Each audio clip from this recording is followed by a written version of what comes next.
boom. Okay, so we are live on YouTube now. Hey, how y'all doing? What's up? Welcome back to episode 9 of Government Coins. Today we have a special guest. But before we get into that, my name is ShaKeia. I am one of the co-hosts of Government Coins. I'm also the founder and CEO of a company called GovLia, where we focus on simplifying interactions between government agencies and small business owners. And then this is my lovely co-host. Hi, everyone. My name is Christlie G. I am also one of the co-hosts of Government Coins. I have a human resources consulting firm called Christlie G Consulting, where we cater to agencies focused on human capital analytics. And then we also have the Black Bunker, which is a mentorship program crafted and designed for Black-owned businesses to close the disparity between our counterparts that are doing business with the government. Got it. And today, so the name of this episode is actually From Reading Proposals to Writing Proposals. Now, our guest took the leap from working within a government office and actually reviewing different proposals for different small businesses, for different opportunities, to now starting her own business where she works with other businesses to write proposals, on their behalf. She also bids on contracts herself. But before I get too much into telling her business, telling all her story, I'm going to let her do it herself. Everyone, this is Sharna Barnes. She is the founder and CEO of Complete Contract Consulting. Sharna, would you mind telling us a little bit more, telling the audience a little bit more about you? Sure. Thank you, ShaKeia. It's an absolute pleasure to be here. Thank you so much for having me. As ShaKeia has stated, I am the CEO of Complete Contract Consulting. We are a government consulting firm, so we assist businesses in getting contracts with the government.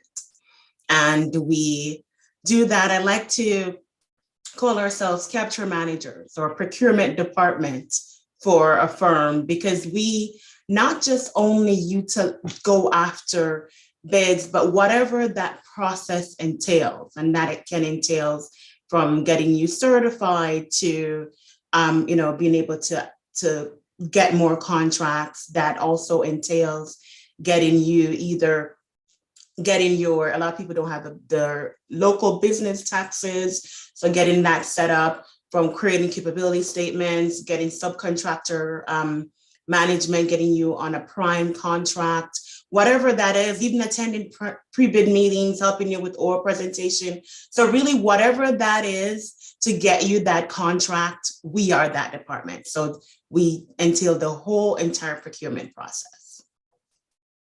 Wow. So essentially they just outsource all of that purchasing, that government contracting, all of that aspect to your team to manage that stuff. Correct. Woo, because people ask me about that all the time. And I'm like, no, Jesus, like, it's just not happening. I think I created like a little reel saying with Beyonce, I'd rather go blind. No, I'm sorry. So did y'all hear that? If y'all don't want to deal with it, there's a team that can actually do it for you on behalf of your company. So keep that in mind. Yes. And then it's important, like Microsoft and all these IBMs, they have an entire procurement department dedicating to their only job is to come in every single day, find the opportunity and be like, we're going to bid. This is what we're going to do. This is who on the team we're going to put in. And this is how we prep for the presentation. So that's important. There's an investment. So I think that's great. Oh, absolutely. Like a lot of large firms, as you stated, they have a department for that. Our core area is small to medium businesses, and they may not have that capacity to have that department. So that's really where we come in to kind of be that department for them. And then when you say like we're working with small businesses, would it be more of like businesses who are just getting started, small business, or businesses who they have some leg, like they put in some work, let's put it that way. It's like they're looking to scale their business?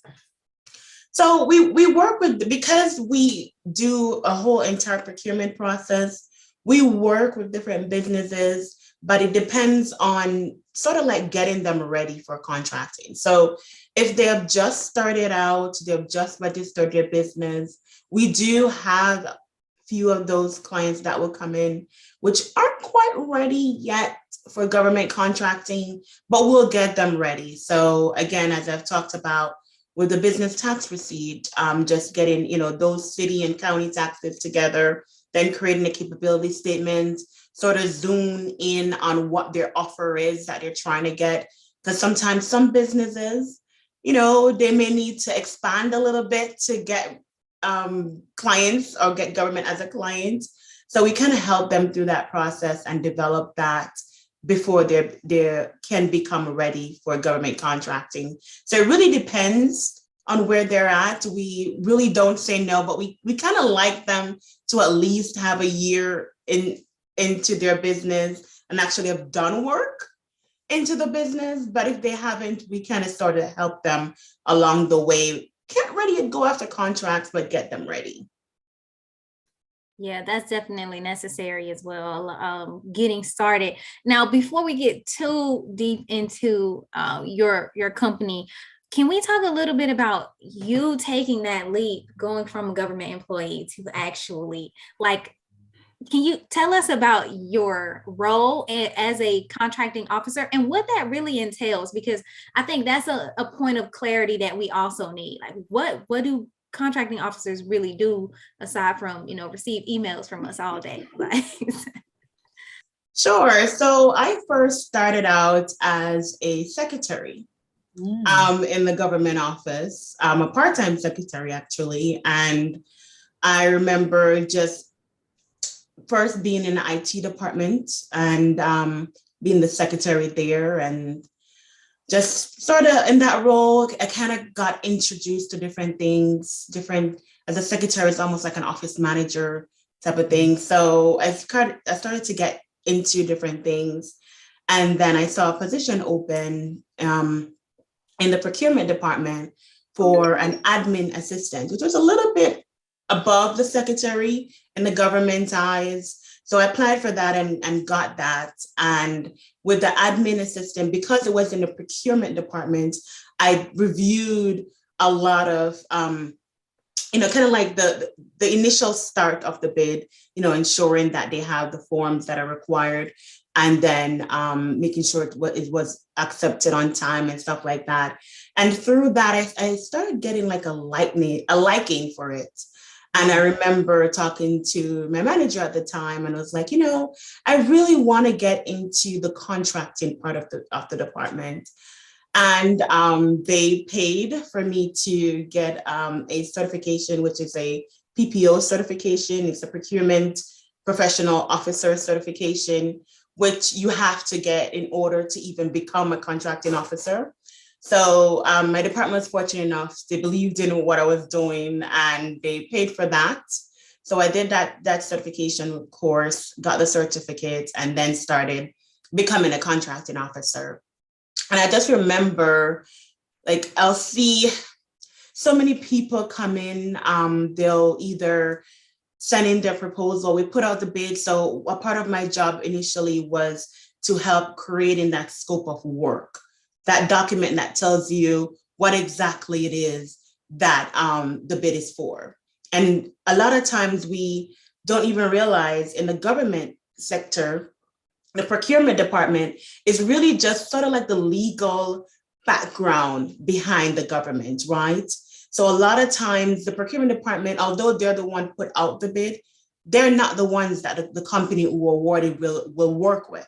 So it's either the request came through the engineering department or IT or facility management, and what they pretty much give like a paragraph of what they're looking for, and then the procurement department kind of puts it into a bid and break that out to make it make more sense, and then put it into a bid. So that was part of my process, is to helping the department create the scope of work and then putting it into a bid. And then I've just kind of worked my way up to where I was now becoming the one who wasn't only just putting out the bid, but a part of the team that reviewing the proposal that come in. So that's my transition up. I kind of worked my way because I loved the procurement process. And I just remember just getting the proposals in, and you would see people missing the mark, like sometimes just a simple thing of missing a document. And, because they didn't put that required document, they are deemed unresponsive, or they wasn't on time submitting a bid, even if it's a minute, they get kicked out, or you read a proposal and you're like, oh my God, they totally did not understand what we were asking for. So there was a lacking there. And then we, as the government agents, we had so many certified businesses, but a lot of them weren't the ones responding. So, and I remember I would call the businesses and be like, hey, we have a bid coming out, be on the lookout for it. And I remember my director was like, yeah, no, you can't do that. If you're gonna call them, you gotta call everybody. And I was like, no, I don't want to call these 5. I know they'll submit. And they're like, no, you gotta call everybody. So that, that's just what I realized, being in that position. Just, I saw a need. And, I just decided to assist with that need. Now that's a good point. When you say, look, like being able to see one small detail can get your proposal kicked out, like that has happened. That has happened to me 2 times, y'all, like 2 times. So I completely understand that. Every time I'm like, this is literally one signature on a piece of paper. Like it's nothing, but it made that much of a difference to get my proposal kicked out. Yeah. So go ahead, Christlie. No, I was going to say that happened to me because I submitted Eastern Standard Time rather than Mountain Time. And that took me over the moon. I submitted 2 hours prior to the bid due time, thinking I'm like, oh, I'm fine. And they were like, you're late. I'm like, no. It doesn't. The bid says this time. They're like, Mountain Time. I'm like, mountain? Who's on the mountain? Like, why are you guys? But then it's like, that's just things that you have to pay attention to. And I think prior to, hiring somebody, like having a team to really dissect bids, where like now, I have an admin that dissects the bid. She puts it into Asana. She's like, these are the things we need. This is the due date. And she puts it into the bid chart. Like planning those out really prevents. And now what I used to do, I used to write the proposal prior to filling out the paperwork. I would do the compliance documents last, but now I switched it, because a lot of these compliance documents might be like, you have to have this notarized, or like one bid was like, you need to have, the state tax completed, like you need to register your business. So it's like, it would make no sense for me to go and bid if I don't have all the compliance stuff together. I already know I could do the work. That's already established, but let me do all the compliance stuff, 2 to 3 weeks in advance. Let me put it away. And then now let me spend this time doing all the, regular writing, all my content. So the fact that you, Sharna, take it from A to Z, I mean, God bless you. And the fact that you fell in love with the government, the contracting process and reading, that's you deserve your flowers, because that's a lot. So like, let me ask you this, right? Prior to you jumping into like your secretarial role, right? And you working with the government, was there any other positions prior to that kind of prepped you to get into that position, or that you feel prepared you, or even if, right, you were a contracting officer, did that prep you into starting Complete Contract Consulting? Sure, good question. I wouldn't say a position prepped me, because I've always been in an administrative secretarial role. You could say it would prep, because I've gotten so used to having attention to detail type of thing. But I was always a reader. Like one of my hobbies is reading. I love reading. Like I have a whole studio in my home of just read, where I go and lock myself away. I have a whole bookshelf of like you're going into Sherlock Holmes or something. So I love reading. I'm part of a book club. Like, so I've always loved reading, and I've always so I guess that's where that prepped me, if you to say, because as you said, you know, the bids are long, and sadly, that's where a lot of us get or issue from, is like they always say, if you want to hide anything, put it in writing, right? So a lot of people, they don't like to read. Like that's, it's plain and simple. Like people don't like to read. Like if even in ad, like when we're putting in a print ad, they always say, okay, less words, more graphics. You know what? No one is sitting down reading it. No one. If your ad is too wordy, it's just, we have to put things in bullet points, because just the eyes and mentally just sitting down reading. So I think that prepared me, as just the fact that I loved reading, and I've always been in a secretarial or administrative type of role where I've looked over paperwork. So yeah.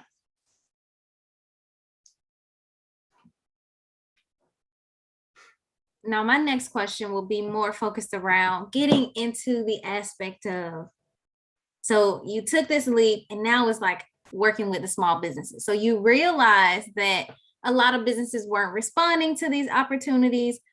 So the question becomes, if it's like such a huge hurdle for small businesses to jump,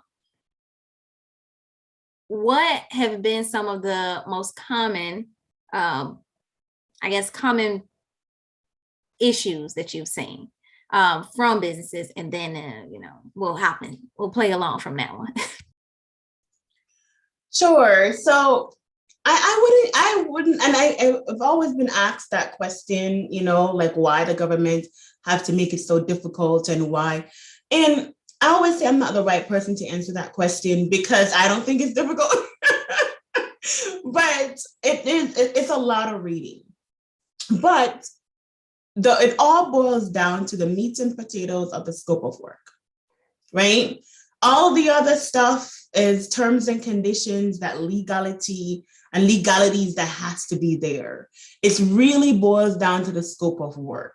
And a lot of times we get so caught up with, oh my God, it's 90 pages, or oh my God, you know, I don't want to read through this, where we miss it because we don't take the time to read through the main points, which is the scope of work.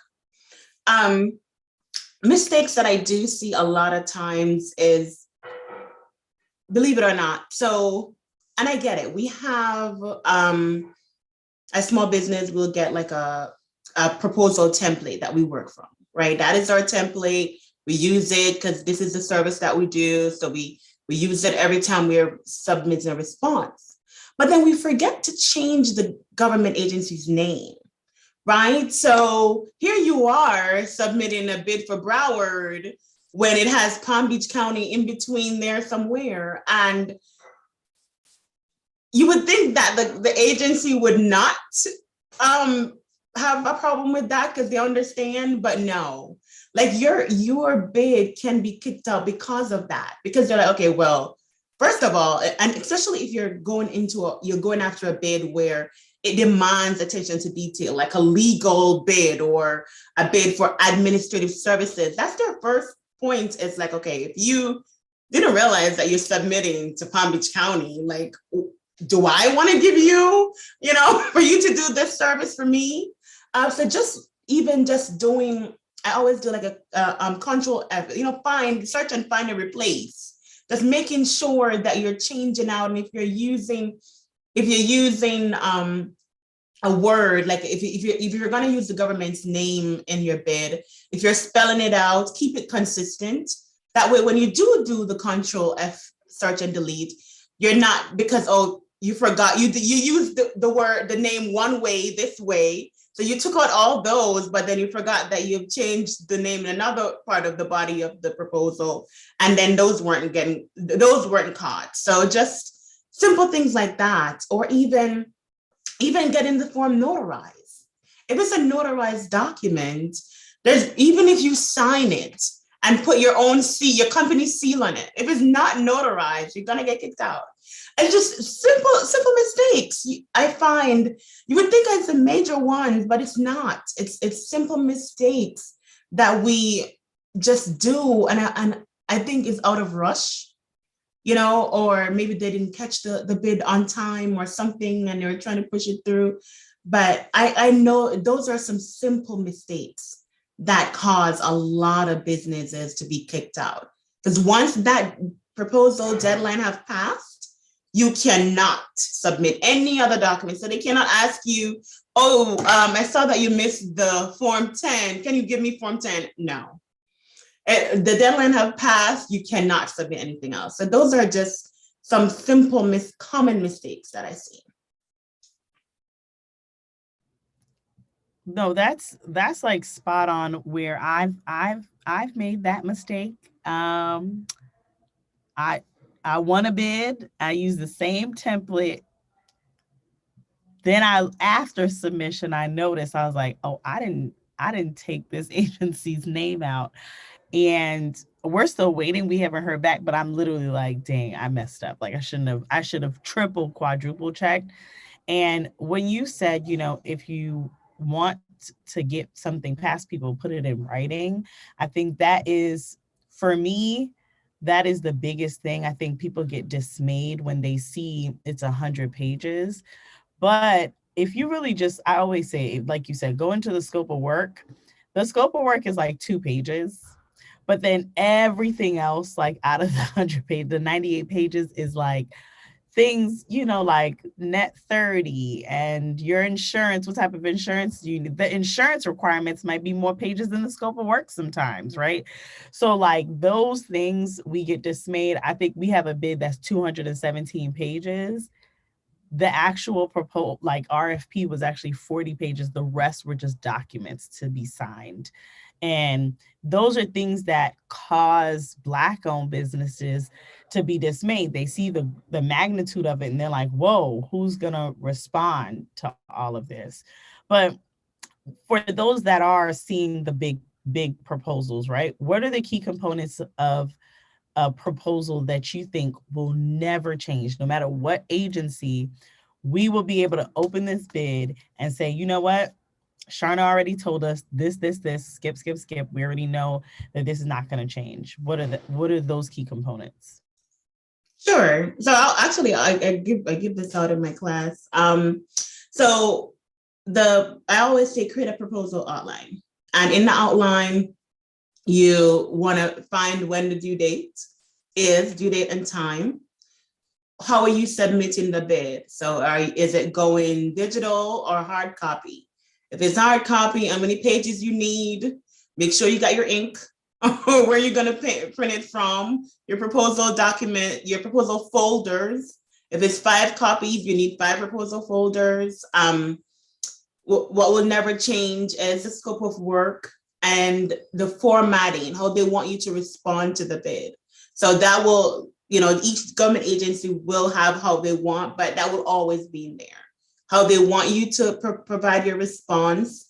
If it's a hard copy, 9 out of 10 times they're going to want a digital copy of it on a flash drive or a CD. So make sure that you have those. But those things and insurance. So if you're definitely take a look at the insurance section. If you don't have the insurance yet, get a quote. See how they word the insurance section. Are they saying proposer or are they saying contractor? So is it our bidder? So it's a difference. So if it's proposer or bidder, it's now you got to show them a copy of the insurance requirement that they need now. If it's saying contractor, then this is something that you're going to need once you've awarded the bid. So you necessarily don't have to have the insurance right now, but you want to get a quote for that so that you can put that in your pricing.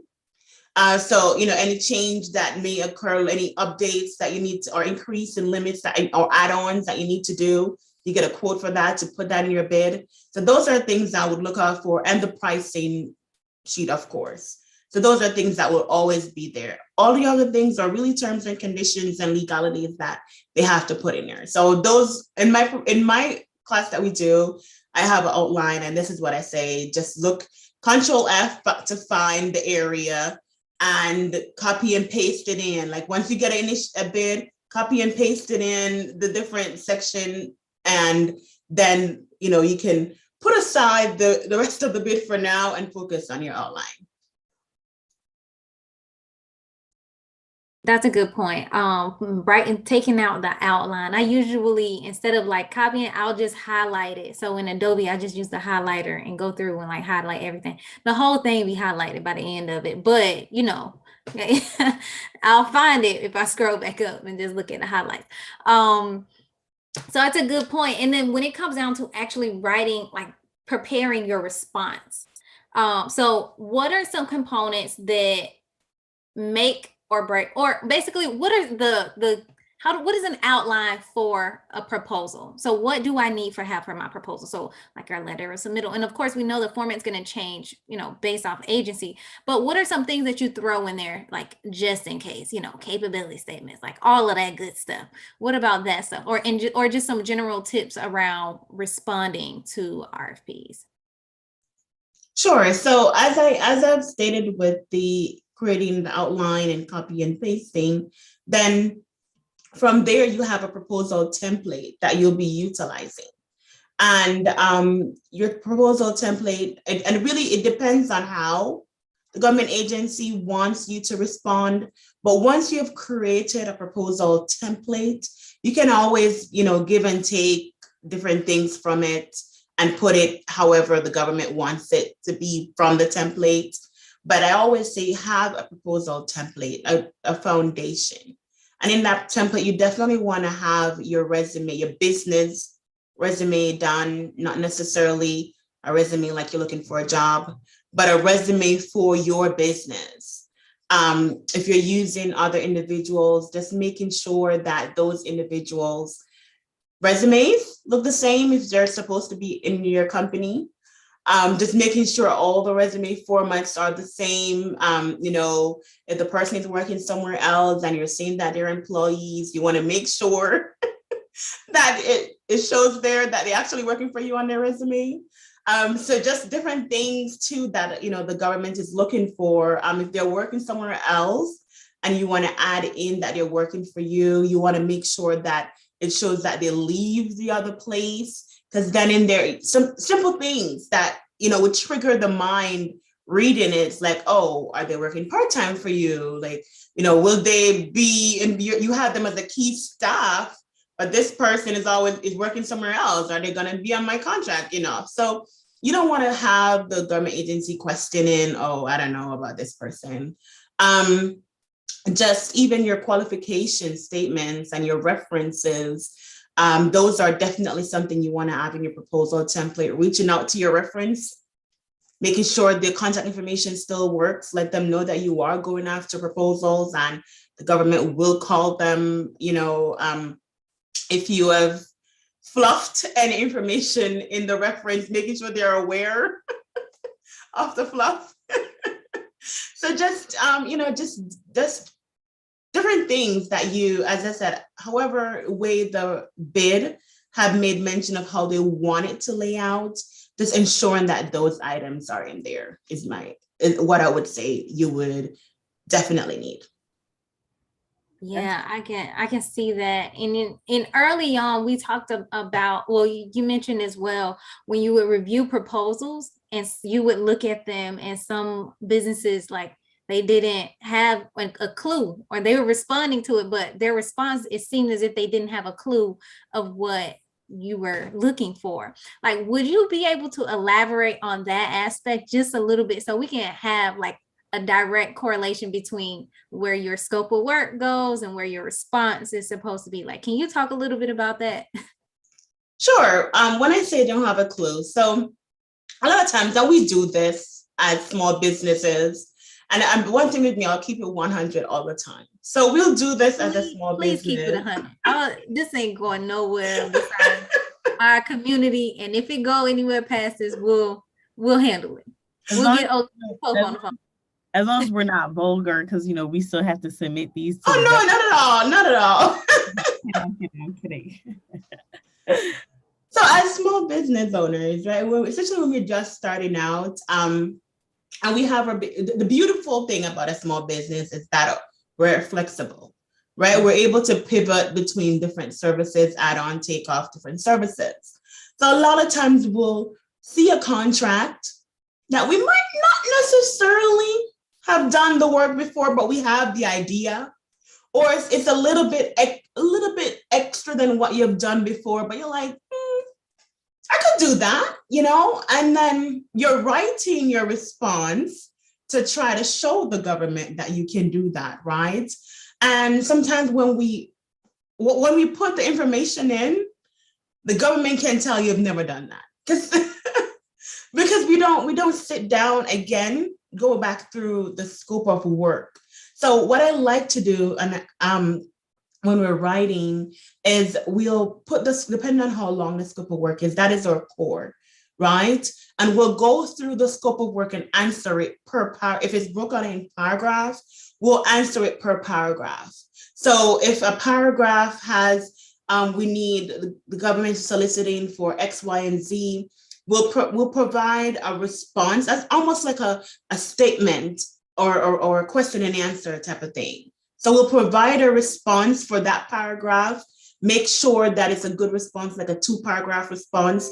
Then we go down to the next paragraph of the scope of work, provide a response to that paragraph, and so forth. So once you do that, you'll never have a way where the government says, oh, this person don't have a clue what you're doing, because we read the scope of work, we understand what they're asking for, but then in our writing, because we've never done that before, really, we are writing, but we're not keeping or remembering everything that was in the scope of work. So we tackle one thing that triggers us because we're like, oh my God, we've never done this part before. So, you focus so much in trying, and then you forgot to talk about the part that you actually know how to do, because you're so focused on trying to get the government to believe that you do it, that you end up totally missing the mark.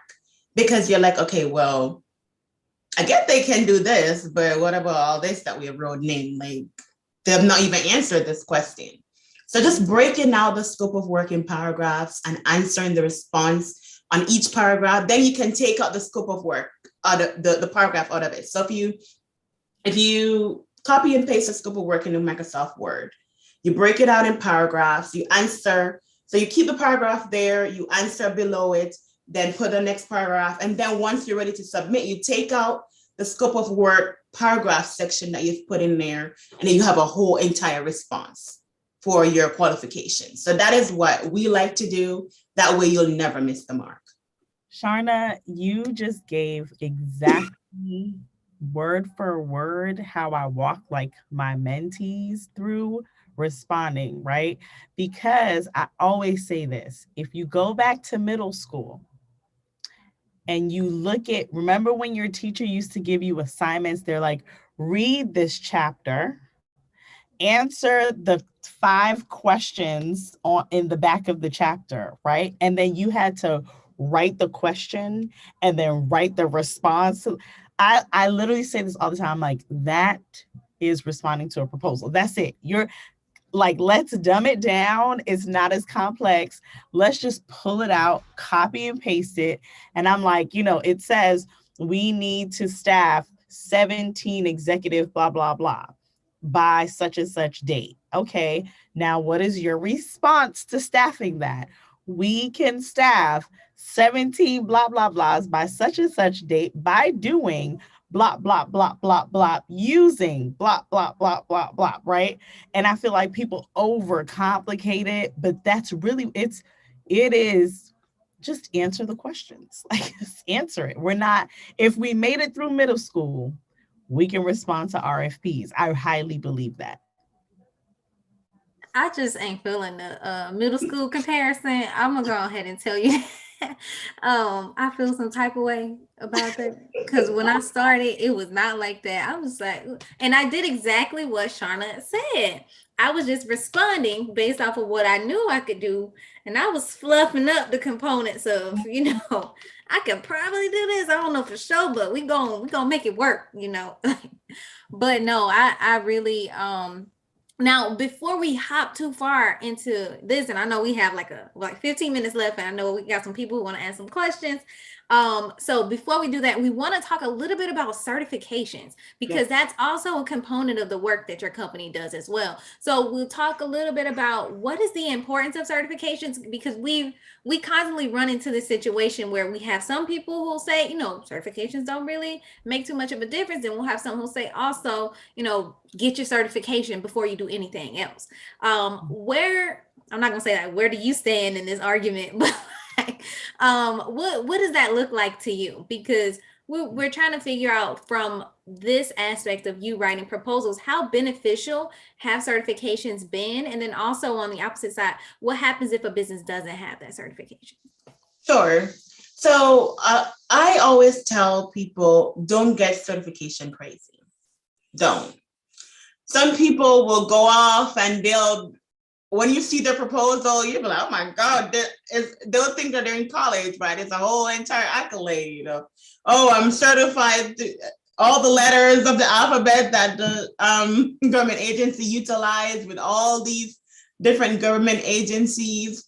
And I always say, don't get certification crazy. The reason being, the government agency that you're responding to really don't care about any other government agency that you're certified with. If you don't have their certification, it really doesn't matter to them. You put all this information in and they're like, oh, great, good, well, good for you. But you don't have theirs. So it's like, oh, okay. So what I always say, focus on your core area. So I always say, wherever your business is registered, you definitely want to get their certification, because you get local business preferences because you are certified and in their area. So you definitely want to get that city certification wherever you're at, and that county certification wherever you're at. And you definitely want to get your state, whatever state you're at, you definitely want to get that state certification. Those are the three areas I would say. Don't go crazy with all the others unless you're going to go after them on a contract. So if, like I like to say, if you see the bid and you have time and you see the bid and you see where it has like a goal on there where it says, okay, there's a small business goal or minority business goal, woman-owned business goal, where you get an extra point, or there's a goal on there of 10% goal, definitely get your certification then, because a lot of times if it's a city and county or even state certification and you have at least 2 weeks window, you can get a certification. And you can also reach out to that government agency that you're trying to get certified and say, hey, I'm going after bid XYZZZ. It's due at this time. Could you do an expedite process? And they will do that for you. So don't get certification crazy. But the benefits of it, it's more on a contract that has a goal.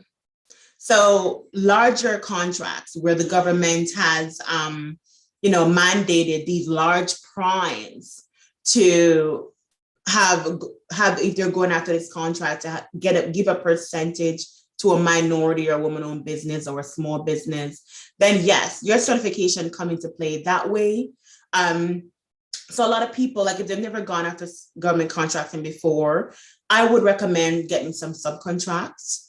And the way how you can do it is like, okay, if let's say you do janitorial cleaning. So, a lot of times your subcontracts will come in from construction.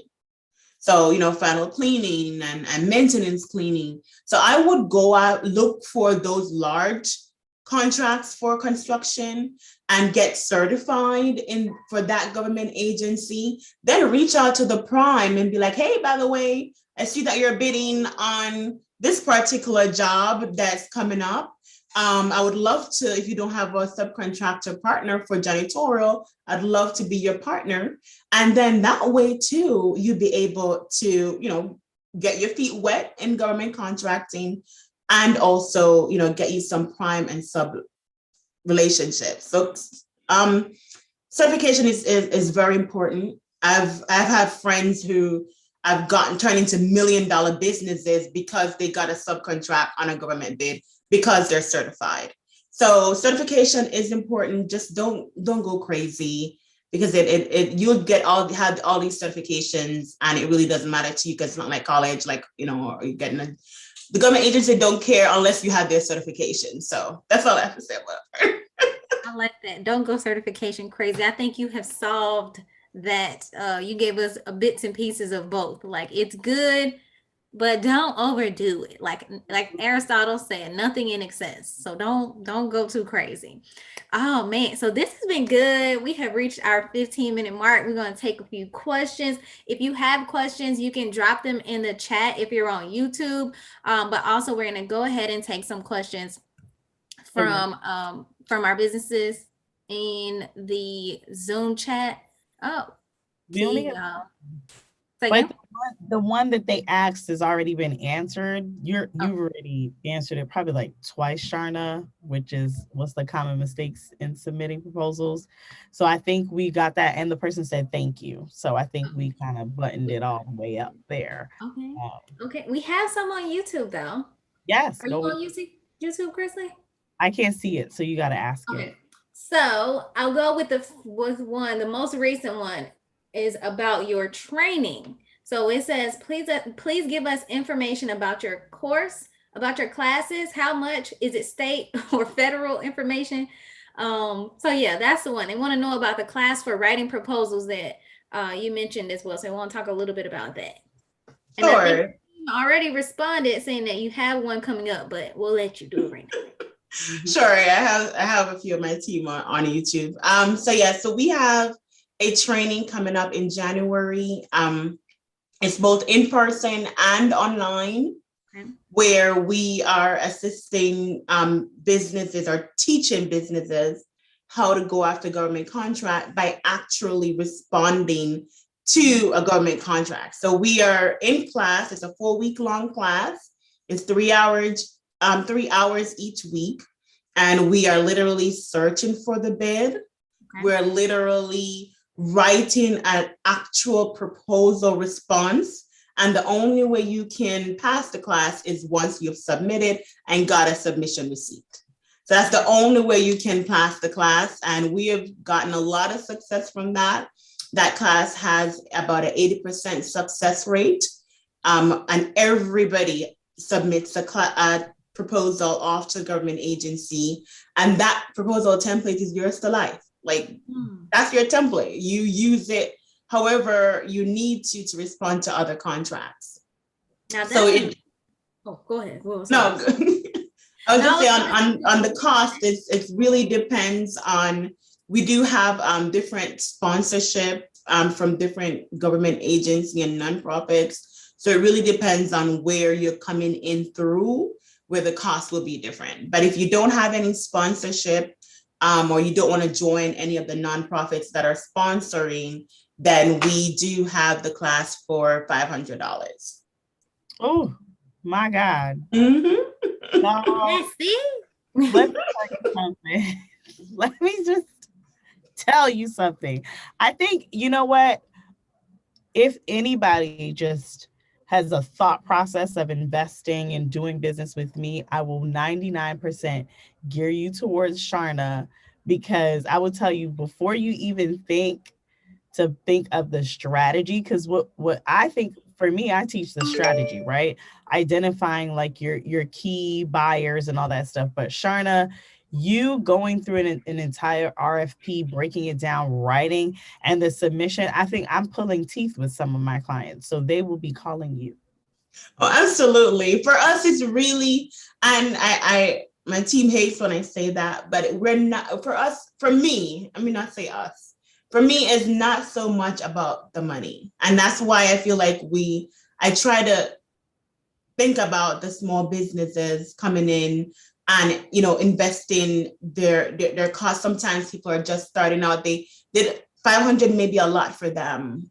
So I really wanted it to be an impact where people can afford, to get this opportunity. And as again, we have partnered with a few nonprofits that are putting on the training. So if you become a member with them, the training can be free for you. So really, we're just really trying to get businesses. There's so much opportunity out there. There's so many contracts out there. There are bids that are being rebid because nobody have responded to them. So for us, it's just, I really want to get us right, and have somebody come roll me around in their yacht. Hello. Don't forget about it. Sharna, I'm gonna roll you around in a yacht, honey. Don't worry. Yes. That is it. So that someone asked about that. They also asked about different networking events. So this will really, depend on where you're located. And what agencies you plan to do business with. So some agencies will have their own networking events. Most of them will have outreach events and things like that. So that'll depend on where you're located and where you're trying to do business. So think about it in those terms. Who's your client and how do you get in front of them? That's part of what Chrisley was saying. So wow, look at us, 22. We hit it on the head today. We got through it, got quick. And Sharna, I just want to say thank you so much for agreeing to come on the podcast. You may not know because I've been operating this interview as if Sharna and I have never met one another, but we are actually friends. So I'm happy to actually have the opportunity to bring you on the podcast to share more about the work that you're doing, because when I first got started in this space, I definitely depended on Sharna. We bidded we partnered on different contracts for, some things. And then also just even further, constantly being able to see how things are going and be able to, I'm not going to say I don't use her to look at my proposal, nothing like that. Y'all know we pay people around here. That's what we do. We pay people around here. But either way, being able to know that you have connections to a resource, to a team that will be able to provide, these type of services. Let's say once I get out of this space of it, just, focusing on the nitty gritty of what I'm doing. So thank you so much, Sharna. Thank you for coming on. Know it's your first time meeting Chris. Yes. Thank you for having me. I'm always in awe of you. It's she's like a little sister. Oh. Yes. I think you're doing a great job, and just, being able to provide this platform for people like us to kind of know, what's going on, and even bringing the awareness. The other day, this last weekend, we went to a trade show, and it was a beauty expo up in Atlanta, and we were an exhibitor, and we were the only one that was offering what we were offering. But then there were so many people that were lost. They didn't even know that the government offered opportunities for them to get contracts, and there was a lot of people who did made wigs and or makeup and stuff like that. And, we were like, you can get a contract. And they're like, really? And I was like, yeah, there's contract for Cancer Society patients, for people who make wigs. So, just people think so in a box about government contracting, or don't even know. So thank you for just spreading the light and the knowledge. We definitely need that. So, and thank you for having me. Of course. And can you share with the audience how to get in contact with your team, how to do business with you? Because I dropped some stuff in the chat, but I want them to hear from you, just because when people go back on YouTube and they watch this video, I want them to know exactly, how do I get in contact with Sharna? And we're going to make that a tab. Contact Sharna on the Love it. Love it. We can definitely give us a call. Our phone number is 561-766-0884. That's 561-766-0884. Or you can send us an email at info@completecontractconsulting.com. So we'll be, able to talk to you. My consultations are free. So you can have a free one-on-one, 1 hour discussion with me to kind of see if government contracting is the way for you. And then once we do that, we create a game plan, a roadmap in order to get you started. Sharna, I've already emailed you because my Black women I love it. are already texting and they're like, girl, why you didn't send this link? I'm like, she'll be on one of the classes in January. I've already said it and I believe it. Praise God. Beautiful. I love it. I love it. Awesome. That is funny. One thing about Christlie, she wastes no time, honey. She be right on it. But thank y'all so much for tuning in. Again, this is Government Coins Podcast. So happy to, be able to provide and bring this information, dispelling myths about government contracting, and just introducing our community to, the idea of it, seeing people like us in this space, and then being able to have conversations that are real, that you don't feel like you gotta walk around, Right. on eggshells and things like that. So definitely excited to have you all. If you have not, make sure you go to YouTube, like, comment, subscribe to the YouTube channel. And we are on all podcast mediums now, y'all. We on Apple, we on Spotify, we on beautiful. I love it. We big time. We moving on that. Yeah. But yes, so happy y'all can have us. We'll see y'all next time. Christlie, do you have anything you want to add before we? No, I just want to say, Sharna, thank you so much. And everybody, if you aren't, click like, share, comment. Put in the comments what you learned, what you want to know more about, writing your proposals, what you're struggling with. And if you want to shoot us a message about, hey, we're going after this opportunity, I personally might not respond, but I will tell Sharna to respond. So go ahead and do that. But yes, use this opportunity to really understand and respond. The biggest thing with government contracting, you got to show up, and you got to show up consistently. So let's just show up and be great at it, y'all. That's it. All right. Later, y'all. Bye. Bye. Okay. That was so good. It was. Okay, I gotta go. All right, I'll talk to you soon. YouTube stream. Okay. I will talk to you soon. Okay.